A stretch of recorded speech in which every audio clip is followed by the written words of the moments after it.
Welcome back, everybody. This is Eric and Chad here at Moss Pawn and Gun, and we got another Gun Gripe episode today for you.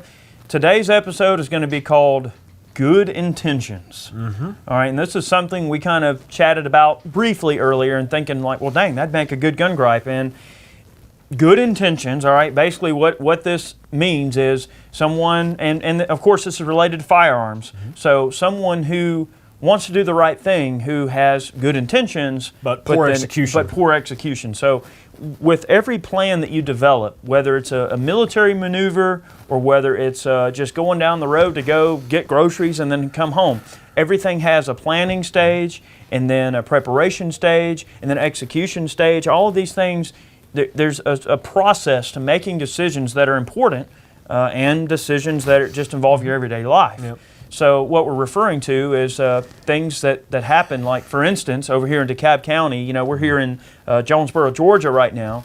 DeKalb County is just right down the road. Well, you know, the police have a really bad habit of doing no-knock warrants. And they had a no-knock warrant over in DeKalb County, and a bunch of cops and a property owner got the crap shot out of each other because cops knocked on the wrong door and they didn't have the right preparation. They just broke right in the dang place. It's even worse than that. They had no address. They had a description of the home, so they basically, you know, they didn't even have to kick in the door. Oh yeah, white picket fence and blue windows. That's this place. But anyways, they went through an open door in the back. And they didn't announce themselves, and it was the wrong house by 3 doors down and across the street from the proper house. And they shot the dog, and they shot the homeowner, and one of them even shot one of the other cops that was involved in the raid. Again, guys, good intentions. All right, the perp that those cops were probably called on probably deserved to get broke in on and have a warrant served or whatever. But again, guys, good intentions, bad outcome. I mean, poor execution, very poor bad execution. And the reason we're bringing all this up is that being a gun owner is like that. When you introduce a firearm into a situation, there's only really one of two ways that it can go down. It's the fight complex or the flight complex. Either someone's going to run away and separate themselves from the perceived aggression, or they're going to meet that aggression with more aggression, and it's going to create a clash. And that's why you talk about Murphy's Law. Murphy's Law is that if it can go wrong, it will go wrong. It will go wrong, and no amount of planning will prevent something from going wrong. That's when you say, yeah, that's it, Murphy's Law, at it again. So guys, that's how combat is. You know, if you're going out on patrol, you're doing something, all right, we know, we gather intelligence and we go, all right, we're gonna make this maneuver, we're gonna, you know, take this objective, we're gonna do something, and we're gonna gather intelligence, we're gonna come up with a battle plan, we're gonna get together and talk about how we're gonna do it. We're gonna try to stick to the plan, but things rarely go according to plan. And I guess that's the whole point of the video, is that these police officers thought they were doing the right thing and they were not. You know, it's kind of hard. It's hard on both sides. Okay, so I'm a homeowner. All right, I'm at home. My wife's at home. My kids are at home. My dog's at home. All right, and you know, my door gets broken in. My dog's barking like crazy. Yeah, and let's say it's 11 o'clock in the evening and you're halfway through a glass of scotch. Yeah, I mean, hell, a lot of times my wife and I are still up around 11 o'clock because, you know, we put the kids to bed and then, you know, we're just hanging out because it's about the only time we get. But, you know, somebody breaks in my door, my dog is sitting out, he's going to go crazy, you know, and try to figure out what the heck is going on. I carry my gun on me all the time, even at the house. The only time my gun comes off is when I go to bed and it sits right on my nightstand. Yeah, and I've got other ones around the house that I can grab pretty quick. And you have to assume that if someone's willing to kick your door in, that they're probably a threat. They're posing a threat. And okay, so I send some rounds downrange when some guy comes around the corner and I can see the muzzle of a gun or something sticking out from a doorway that he's coming around. How do I know that's a cop or not? I mean, if they don't announce themselves, I mean, hell, they could have the wrong house. They might be going down the street to go grab somebody. But if they come to my house, they're going to be met with aggression. I can guarantee it.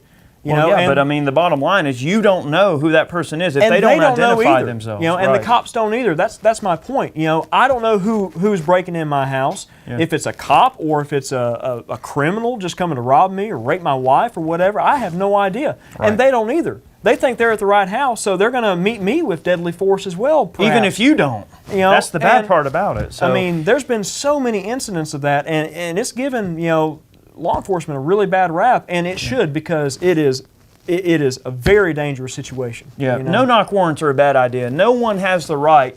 I can't just go kick my neighbor's door in just because I think that there might be something, you know, okay, I think my neighbor might be doing something unsavory or otherwise. You're not working in an official capacity, though. Yeah. You know, law enforcement is working in an official capacity. You know, and don't get me wrong, I support law enforcement, you know, tried and true, but you know, literally, pardon my French, shit like this just pisses me off. You know, it does. Well, it's a bad thing because it's good guys shooting other good guys, and it shouldn't be that way. The bad guys should get waxed, not the good guys. So you got the no-knock warrants. You got the no-knock warrants. Right, that's a good example of good intentions that go the wrong way. So sometimes good intentions are exactly that. They're intentions. You're trying to do the right thing, but the world just goes to pot, and sometimes you just end up doing the wrong thing. So, and then everybody gets wound up picking up the pieces, trying to figure out what's going on. Exactly. And then it goes to court, if you're people are dead. For instance, here's another example of good intentions. You know, we did a video not horribly long ago called Open Carry. And we were talking about just different things about open carry, things we agreed with, things we didn't agree with. Well, it turns out they were going through this really difficult time in Texas trying to get open carry and constitutional carry brought in Texas. Okay, they wanted to have open carry. Okay, why wouldn't they? And open carry at that point was not allowed in Texas. And at the time too, we weren't really aware of what was going on in Texas and, you know, the movements that were going on, but it was brought to our attention. So the bottom line, though, again, good intentions. Okay, someone who carries a firearm in their everyday life, probably, if they're a regular law-abiding citizen, which most of them are, probably 99.999% of them are good people. They have good intentions. Of course, they don't want to drop their gun out of a crappy holster and hit the concrete and go off and hurt someone. So that happens. That has happened before. They don't want to unsafely, you know, unholster their gun and show it to a buddy and then have an accidental discharge, negligent discharge. So, guys, even open carry, whether you carry concealed or whether you carry open, your intentions might be good, but make sure that the execution and the attention to detail in that execution matches your level of responsibility, and make sure that you're always doing the safe and proper thing. And like we've talked about before, there's a lot of states around the country here that do allow concealed carry, and a lot of states have basically a shall issue law where there's no training involved. You know, I'm sorry, but even if, you know, like Georgia here, you know, we can just go to the probate court, pay our money, apply for the permit, comes in the mail a couple weeks later, whatever. All right, so does that, you know, just automatically give you everything that you need to carry a gun concealed in public for self-defense? Hell no, it doesn't. You still need to know what you're dealing with. You haven't been in the range in 2 years. You think you can just, you know, draw your gun out of a holster and hit a target, you know, coming at you under a stressful situation? Hell no, you don't. You need some training. Even if it's, you know, reading and maybe watching some good videos by people like, you know, Pincus, okay? I mean, just really, really good professional trainers out there. I mean, James Yeager's got some good stuff out there, you and Vickers, Larry Vickers. Just imitate that, you know, just work on it yourself, even if, you know, that's all you can do. You can't afford, you know, a $100 class or $200 class or whatever, but, you know, your goal should be to better yourself for that purpose, you know, for that intention. There's a few reasons for that. One is to increase your chance of survivability. Think about it. What if you're going up against somebody who's had a lot of training? All right, well then that person probably is going to have an edge on you, and and you're not going to win. So obviously, we as human beings we're competitive by nature, and part of that competition, guess what, guys, is life. Yep. You don't want to meet an untimely death at the hand of some rogue criminal, right? You want to put him in his damn grave and make him pay. Well, I mean, all right, just give you guys a quick example. You know, this is still kind of on the same subject, but I've been doing a lot of Instagram lately and whatnot, and just trying to, post a lot on there and just post a lot of stuff for the channel and just kind of get people interested more. But I found a really cool channel on there, or a page called True Exodus, and it's he's a minister, okay, and he carries and he trains, to protect not only his family but also his congregation. He's got a small congregation. I don't remember if it was Tennessee or Kentucky, wherever, but Don't think there aren't people in church. But that guy, he knows what he's doing, and he trains all the time. You see videos of him just drawing out of the holster and just doing dry fire drills. That's all it takes. Just get accustomed to your gun. But I firmly support what he's doing. There's a lot of people out there that don't agree with guns in church, but I'm sorry, I carry every Sunday. Well, it doesn't matter if it's church or any everyday situation, but the bottom line is that guns need to be present where you're present. Yep. Why would I put myself in a situation where I would want to disarm myself just to be a part of a given thing? Why would I do that? I really admire what he's doing, and he's engaged in the community. He does training classes, and all this growth has just been put upon him. Yep. And people like that are I hate to say it, but they're a good blessing to the community.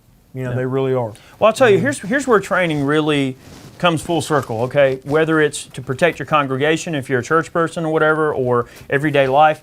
That was just an example. And that's a good example. Training allows you to react to Murphy's Law. Mm-hmm. When Murphy's Law comes, it's there.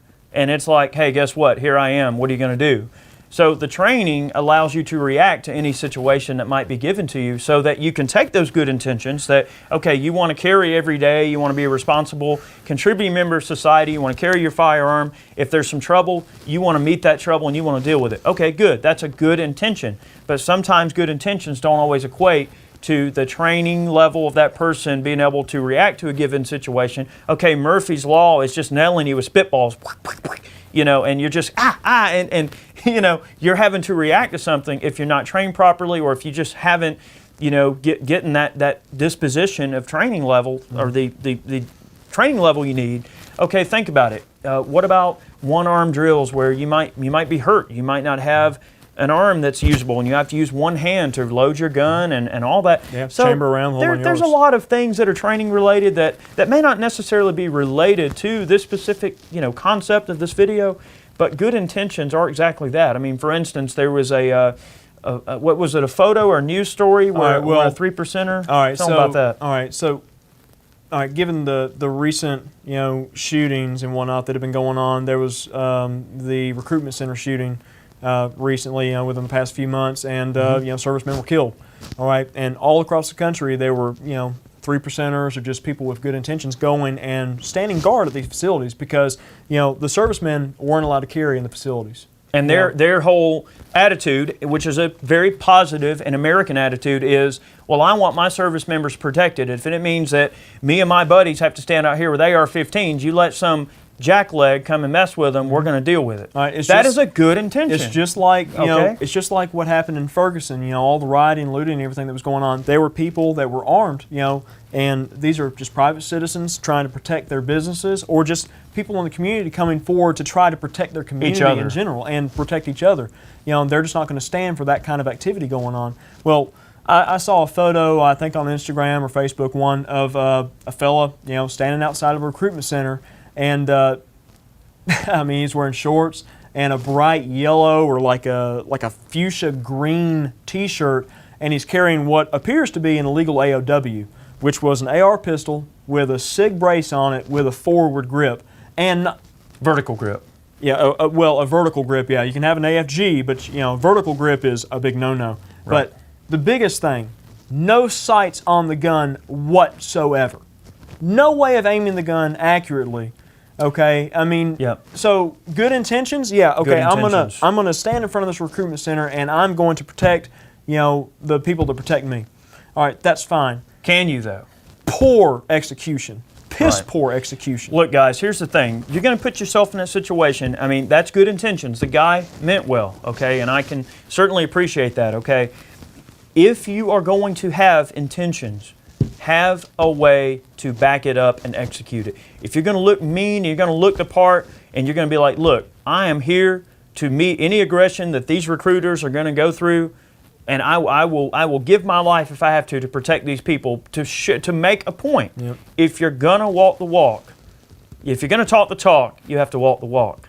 And guys, you know, think a little bit before you set out the door to go. I mean, because those good intentions, great, they're intentions.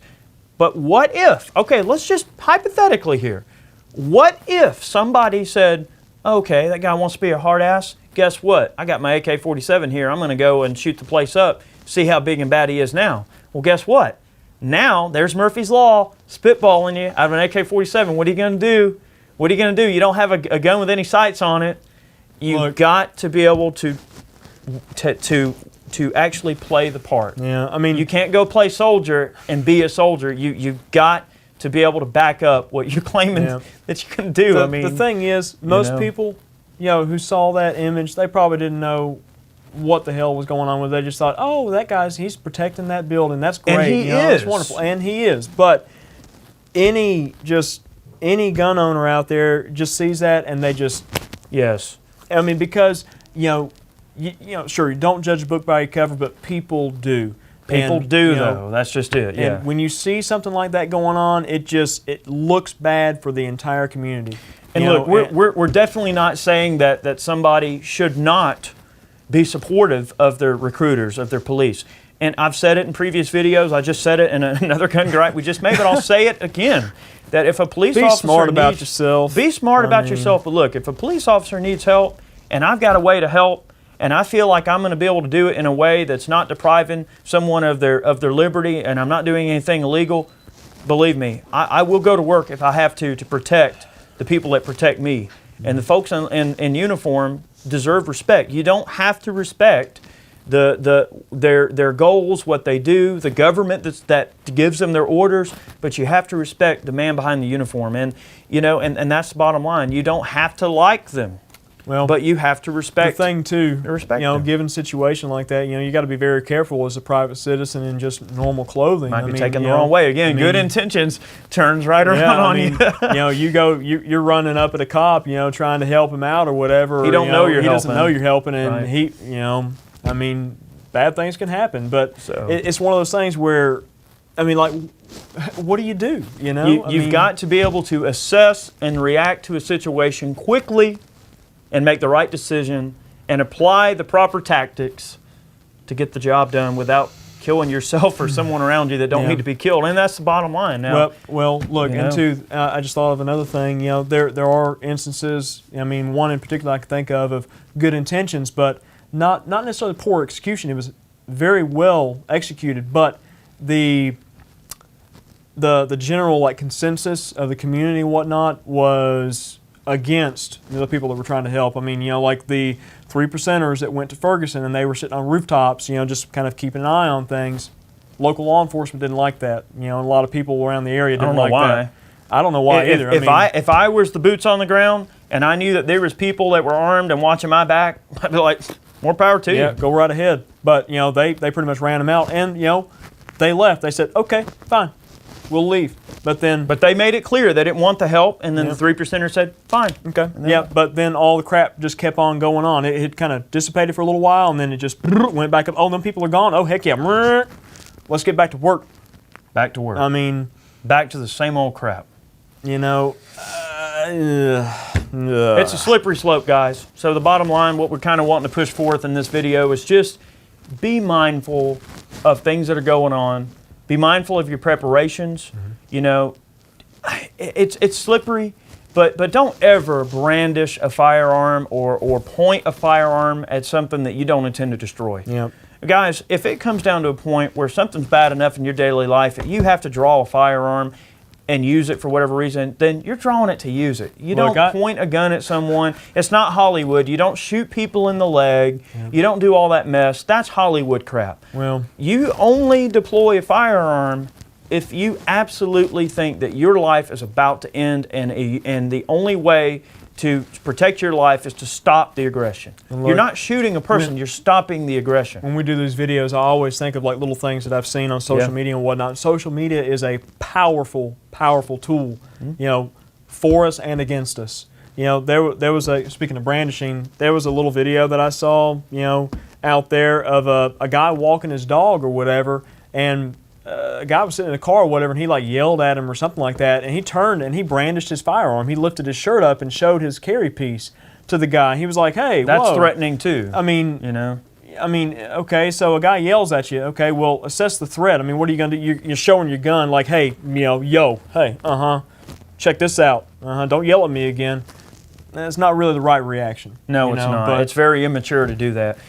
So here, I'll just leave us with this thought when it comes to the police and the way that they assess the situation. And if you're a policeman and you're watching this channel, I hope that you'll give us some thoughts. Like, what should the average gun owner do? Leave that below. I want to know what you think. If we see you involved in some scary shootout, and we think that your life is in danger. There's 4 or 5 guys. Is it okay for us to help you? I mean, and think about it like this. If you're a policeman and you're watching this video, you can only reasonably expect that the populace is going to look to you for the answers, and they're going to do what you do.